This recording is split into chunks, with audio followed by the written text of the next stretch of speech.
আমাদের সংস্কৃতি, আমাদের সংস্কার সর্বদা থাকবে আমাদের সাথে।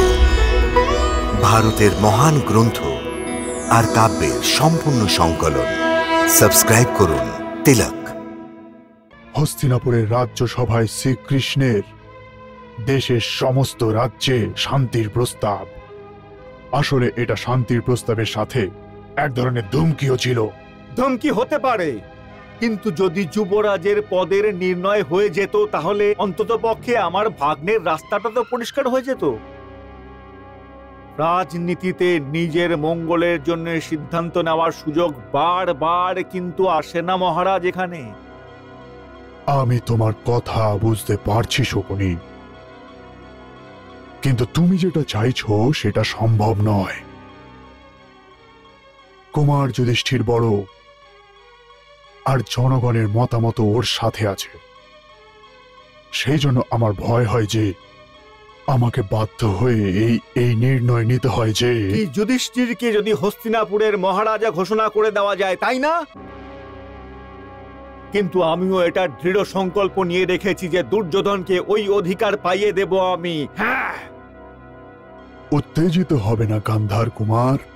এটা উত্তেজনা নয় জামাই বাবু, এটা উত্তেজনা নয়, বরঞ্চ এটা আমার দৃঢ় সংকল্প বলছে। আমি আপনার চরণের দিব্যি খেয়ে বলছি, যদি যে কোনো কারণেই হোক আপনি যুধিষ্ঠিরকে হস্তিনাপুরের যুবরাজ ঘোষণা করেন, তাহলে আমি গান্ধার কুমার শকুনি রাজনীতির শেষ চালটা চালতে বাধ্য হব। কিন্তু অর্থাৎ যুধিষ্ঠিরের মৃত্যু যেমন করে হোক নিশ্চিত করতে হবে, যেমন করে হোক নিশ্চিত করতে হবে জামাই বাবু।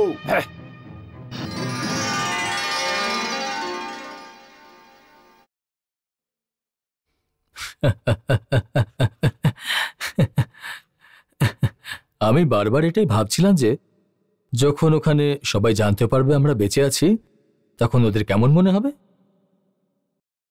এই ব্যাপারে এত কিছু ভাবার দরকার কি আছে?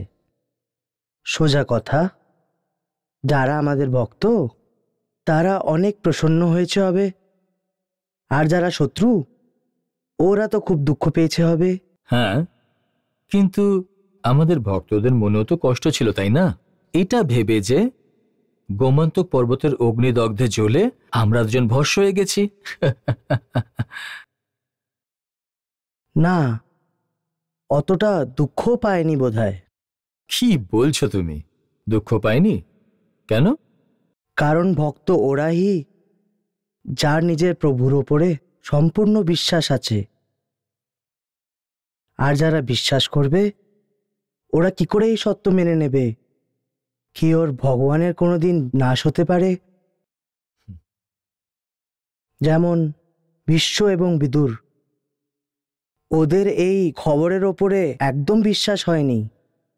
বিদুর তো আমাদেরকে খোঁজার জন্যে চতুর্দিকে নিজের গুপ্তচরকে পাঠিয়ে দিয়েছিল।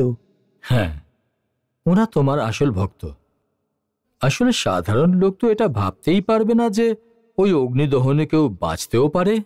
ভ্রাতা, আপনি এখনো ওই অগ্নিদহনেই উলঝে আছেন, আর আমি ভবিষ্যতের অগ্নিকাণ্ড দেখতে পাচ্ছি। কি বললে? আরো একটা অগ্নিদহনের মধ্যে দিয়ে যেতে হবে? হ্যাঁ, আমাদের নয়, তাহলে আমাদের বন্ধুদের। কে? অর্জুন? হ্যাঁ, অর্জুন শীঘ্রই নিজের ভ্রাতাদের সাথে একটি ভীষণ বড় অগ্নিকাণ্ডের মধ্যে পড়বে। তাহলে চলো আমরা ওর সাহায্যের জন্য যাই। না। কেন? এখনো পৃথিবীতে ওর আর আমার মিলনের সময় আসেনি। কিন্তু এই অগ্নিকাণ্ড থেকে ওকে রক্ষা করবে কে?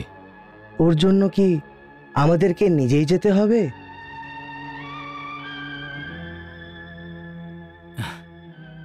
এইটা তো তুমি বলো যে ওই অগ্নিকাণ্ড কবে আর কিভাবে হবে? হতে যাচ্ছে। আসলে শকুনি মামা একটি অনেক বড় ষড়যন্ত্র রচেছে, যার মধ্যে সমস্ত পাণ্ডবদের জ্বালিয়ে মেরে ফেলতে চায়।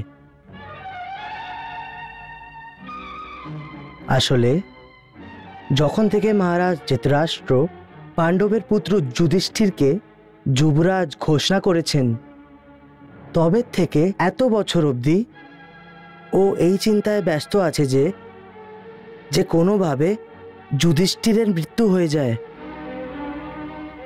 কারণ ওই একটি মাত্র উপায় দুর্যোধনকে রাজ্য দেবার।